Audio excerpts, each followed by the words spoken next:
Peter brutally murdered him and drank his blood. Summoning vampire the powers terrified on you. villagers were so concerned that Peter was responsible. Reapers, what is good? It's your boy Laser. Here's Rise with another scary action video. He's on this scary content. So continue to look after the 5 darkest cases of real life vampires throughout history, guys. It's crazy to think that vampires have like actually existed in real life during history. Like crazy, those blood-sucking fuckers. You enjoy scary content. You want scary videos like this feature? Smash the like button. You subscribe to the notification bell icon. I'll stream every night on Twitch. Go check out the streams, freaking amazing. And also check out my music, like button on all platforms. Let's dive straight in this video.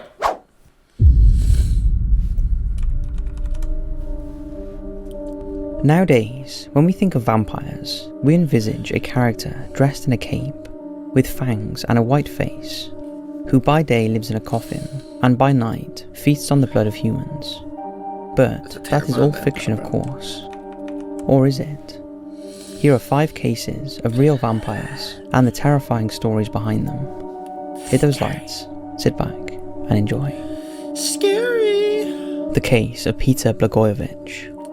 This case is one of the earliest documented instances of vampirism, and is thought to be one of the main influences in the development of the image of vampire we recognise today.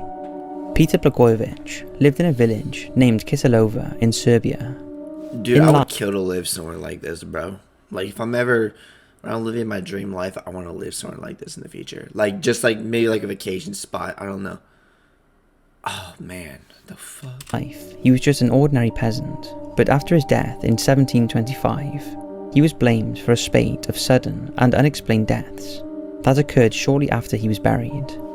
In total, 9 of his villagers died over a period of 8 days, and all 9 of them claimed on their deathbeds that they had been visited by Peter the previous night.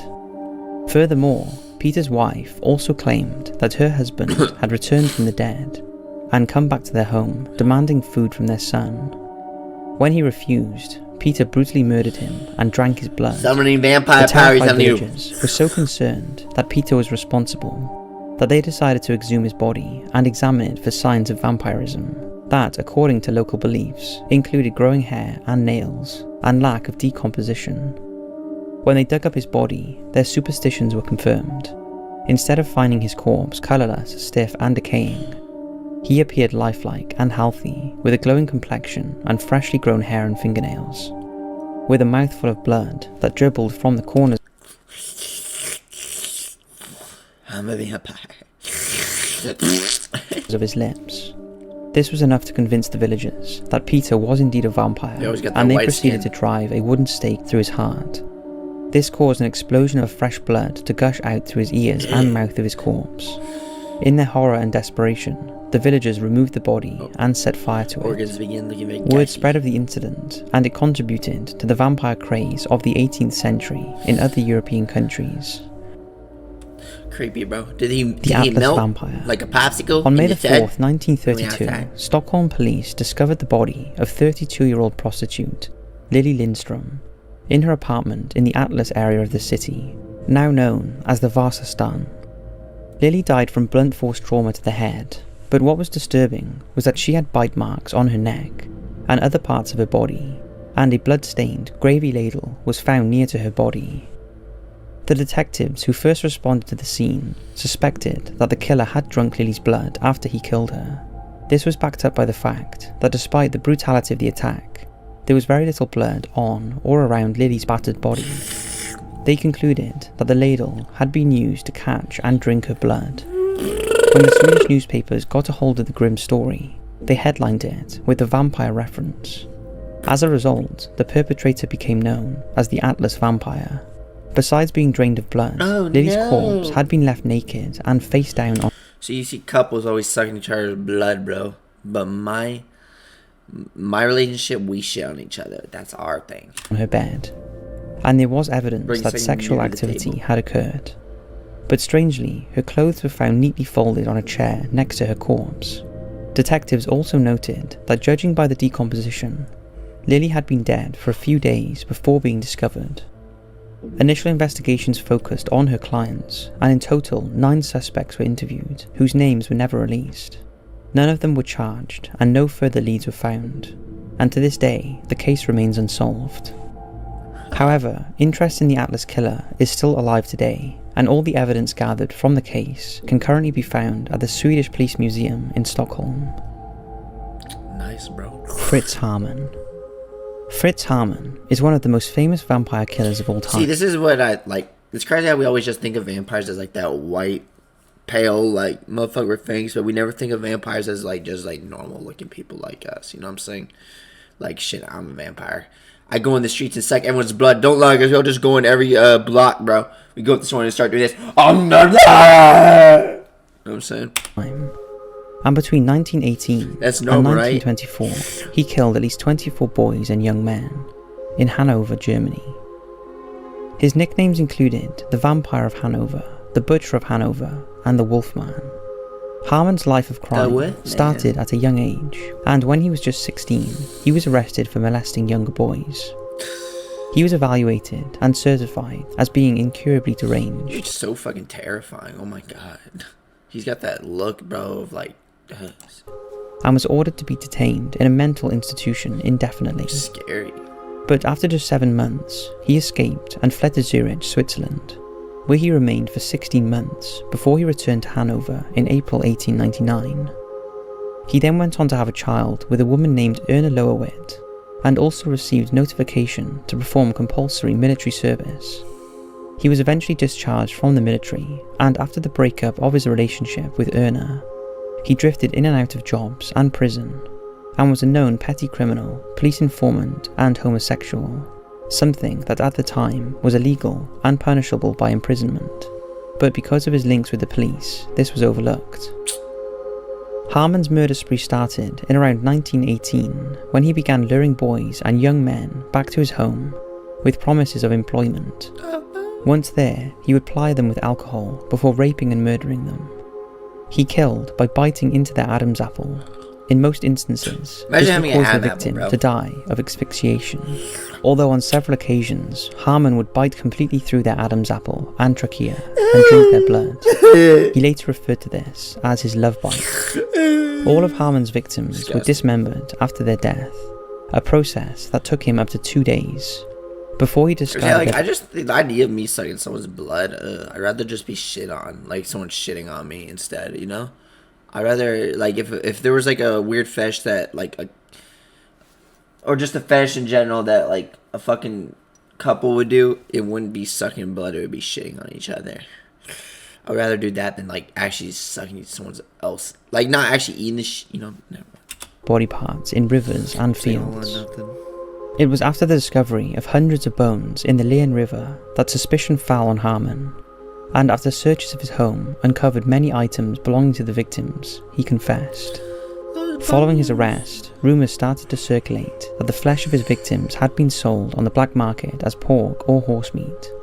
And although no physical evidence was ever found, it's highly likely that this is true, as Haarmann was known to be an active trader in contraband meat, which was usually boneless and diced and often sold as meats. Haarmann's true death toll will never be known. He claimed to have killed between 50 and 70 men, although he was only convicted of killing 24. He was sentenced to death by beheading and executed 18 days after his trial. Following his execution, sections of his brain were removed for forensic analysis, and an examination of slices sounds in the back are so eerie. Of it revealed traces of meningitis. Haarmann's brain was permanently preserved in formaldehyde and remained in possession of a medical school from 1925 until 2014, when it was finally cremated. Weird. Vampire in Australia. Tracy Wigginton is known as the lesbian vampire killer. She was born in Australia in 1965, and as she grew up... Did she suck those titties? Instead of milk, she used to suck them. Realised she had vampiric tendencies, and from an early age preferred to drink the blood of animals rather than eat. However, she also had an overriding urge to feast on human blood, and her lover, Lisa Tashkinsky, was a willing donor and would slit her wrist so Wigginton could feast on her blood. She was like the but whole this wasn't enough for Wigginton, and she wanted to take it a step further by trying the blood of a man. On the night of October the 20th, 1989, Wigginton, her lover, and 2 other women, Kim and Tracy, planned to do just that. She doesn't look like a real person, bro. Like, she looks, that's like a compliment. Like, she looks so unique. She's got like that look of she looks like a fucking AI generated character in like a video game or whatever. Just like a video game character, like if they became real life. Like, she just looks so unique. That's pretty cool. The unfortunate victim was 47-year-old father of 4, Edward Baldock, who was walking home after drinking with friends. The women approached him in their car and coaxed him to get in with the promise of sexual favours. They drove him to a park near the Brisbane River, where Wigginton stabbed him 27 times, nearly severing his head. Keep in mind, being stabbed is like... Stabbed like 30 times is like a million times less bad than like being shot 30 times. Like, you could survive being stabbed 30 times. See, like, I don't know. There's just something about stabbing. I don't know. Like, I used to think stabbing was lethal, but it's like... Stabbing, it's like you could survive. Like, you could be stabbed 100 times and still survive. I don't know. There's just something about stabbing. I don't know how it works. I know, obviously, I think if you get stabbed in the head, you're fucked because your brain's going to get damaged. But it's like, I don't know. There's just something about, like, stabbing. Like, I've seen so many stories of people being stabbed, like, a million times. Like, that one... I dived into it in one of my other videos. So I don't want to get too into detail about it. But you guys know that Slenderman stabbing? Those girls summoned the bullshit, yeah. That girl survived being stabbed by them, lured them in the forest, all that bullshit. But, I don't know. I think it's just something about being stabbed. Like, it's not as lethal compared to being shot. Like, if you were stabbed 30 times, there's a, you know, you might survive. But it's like if you were shot 30 times, you'd be dead by, like, the third shot. The third or fourth shot. Well, it just depends where you get shot. I don't know. Well, actually, no. If you get shot 30 times, I think you might die. Unless it's, like, on your fucking foot. Like, maybe I don't fucking know. Then drank his blood and left his body in the park to be found the next morning. It wasn't hard for police to catch Wigginton, as she had left her ATM card in the victim's shoe. When police interviewed her, she told them that she felt nothing while stabbing Baldock, and that she sat down after and smoked a cigarette while she watched him die. She pleaded guilty to the murder, so the case never went to trial, and few details of the horrific death were ever released. Her accomplices were the ones who revealed it was Wigginton's desire for human blood that was the reason behind the murder. In 1991, the jury convicted Wigginton of murder, and she was sentenced to life imprisonment with a minimum of 13 years. Her partner Lisa was also convicted of murder, and regarding the other two, one was convicted of manslaughter and the other one was cleared. After 4 unsuccessful parole applications, Wigginton was released from prison in 2012 and currently walks the streets. 2012 was 12 years ago, bro. You feel old. Crazy. Myrticus. Now this one is not exactly terrifying, but is definitely topical and interesting and deserves to be on this list. It's a modern day vampire who once a week feasts on human blood. His name is... Did you see how he was like looking like at the camera? He looks like me when I was like young, bro. Like, just like sneaking, like, kind of like doing, I don't know, like, you know when we were young as shit, we used to just do dumb shit. By the way, look at that painting. What a weird ass painting. Okay, that's a unique painting. But, you know when we were young as shit, we used to just do dumb shit. Like, we would think it would be so cool. Like, I don't know, when we were like 5 years old, bro. 3 years old. Well, we weren't even, I don't know. Well, I don't know. I remember I just jumped to 7 and I remembered I was alive. I don't know, but just being a little kid, like, I don't know, we used to just fucking... We fapped our meat when we were 7 years old and we showed our parents and they thought that was the coolest thing ever. Like, that was the same vibes that motherfucker was giving me. He was looking at the camera like, you see that? You like it? Is it cool? Myrticus, who is a normal looking man with a wife and a dog, who travels the world, reads and writes poetry. But he is also one of the thousands of people around the world who call themselves real-life vampires. Myrticus publicly came out of the coffin, as he says, in 1997, dude, declaring he was a vampire. I aspire... Well, I mean, I want my hair long. I don't know. This guy looks cool as shit. Which is defined as anyone who either drinks human blood or offers up their own blood. I definitely want long hair, but not like in the far... Like, not for a long time. Like, when I'm like in my young age, like my 20s, I want to just keep it short. But like when I get to my, like, I don't know, maybe late 30s, 40ish, I want to go long 100%. I don't know, maybe I want to see how it would look on me, you know, for another to drink. However, Myrticus like, I've never gone that long before. I've gone like the longest I've gone is if you check out my song Ballistic on all platforms. If you look at my hair, in the back. That's like the longest I've been. But yeah. A blood-hungry villain with fangs and a cape who comes out at night, biting the necks of unsuspecting passers-by. Worst face He is someone who claims he needs human blood to make up for the deficiency of proper energy processing within his body, and that it helps him gain energy and strength. �Murticus claims that since a child, he felt a hunger for energy, that sleep and food simply couldn't cure, but human blood could. With the emergence I just can't do it. Like, how do you drink someone else's blood? Like, that just makes me cringe. I'd rather just someone shit on me. Internet in the 1990s, he discovered that there were people out there just like him. That's when he helped found the Atlanta Vampire Alliance, an organization that promotes unity and offers support to those newly awakened. Today, it's one of the most far-reaching organizations of real-life vampires in the world. �Murticus drank his first human blood in his mid-20s by using a lancet to carefully cut the skin of his consenting partner. The first taste changed his life, and after that, he started feeding regularly. He claims he no longer experiences the asthma that has plagued him since childhood, and he has stopped contracting infections from primary immunodeficiency disorders. He now consumes human blood at least once like a fucking, what are those fantasy arts? I don't fucking know what you call them. a week to maintain good health. Studies have confirmed that real-life modern vampires like �Murticus do not suck blood to be cool. They do it because they believe their health depends on it.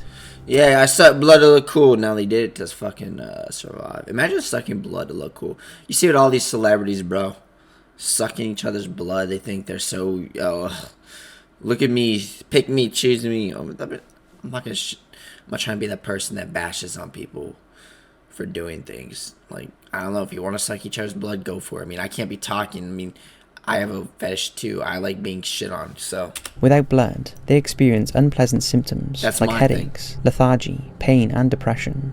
And although obviously the opposite gender of me, obviously, doy. I'm talking about like soulmate type shit. Like, when I have a soulmate, I want her to shit on me. Instead of sucking each other's blood, shitting's gonna be our thing. Real vampires do bite for blood. Most use a lancet to make a small cut. This motherfucker's like, what the fuck? Shoulder blades, what are you talking and about? only take blood from willing donors. What did you just say? Often a close friend, family member, or sexual partner, and make sure that it's extracted in a proper and safe way. I'd love to. Well, guys, this video, hope you enjoyed it. Which one of those vampires was most interesting to you? Enjoy your reaction content.